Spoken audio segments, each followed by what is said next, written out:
How is it that someone can make like $100,000 in New York City and still not afford a one-bedroom apartment? I mean, actually, the average one-bedroom apartment in the city is $4,500. And if you follow the rent guidelines rules, you're supposed to be making 40 times your rent. So that's $180,000 a year for a one-bedroom. But get this, the median household income in New York City is $76,000 a year. Yeah, that math ain't adding up. And here is the reason why. The federal poverty line hasn't moved since like 1963. See, an economist named Malin Orshansky developed a calculation for the poverty line by taking the bare minimum food budget and multiplying that by 3. That's how we calculate the poverty line in America. It doesn't account for geography, so rural Mississippi and Brooklyn, New York, that's on the same line, that's on the same plane when it comes to costs. It doesn't include childcare, which wasn't a household expense in 1963, because back then you didn't need a dual income to have a house and a family. They don't take into account savings or healthcare costs or housing, none of that. So obviously you can see how over time it's gotten worse and worse and worse at telling the story of affordability in America. Well, Zohran Mamdani is changing that with the true cost of living measure, which measures housing, food, transportation, taxes, savings, childcare, and healthcare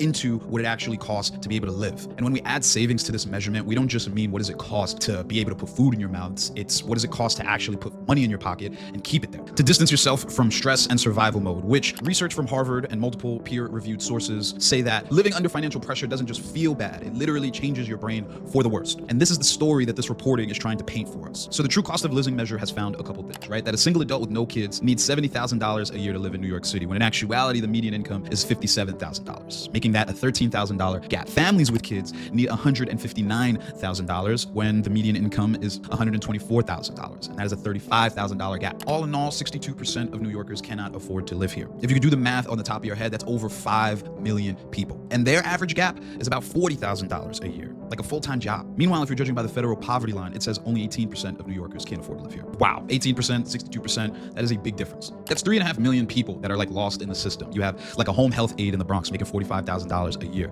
a teacher in Queens making $60,000 a year. These people's problems are lost to the system. By every official federal metric, it says that they're doing fine, they're good, they are above the poverty line, well above the poverty line. But using this true cost of living calculations, you're able to see that they are tens of thousands of dollars short of being able to actually afford living in this city. I want to stress again the importance of this because policy follows data, right? You get data first and then you make evidence for why you should make laws and policies to change what's going on in the world. For too long, politicians would be like, stocks are doing great, GDP is great, so people are doing great, and I'm doing a great job. Vote for me. And nobody could really argue why except being like, oh, my groceries and gas are high.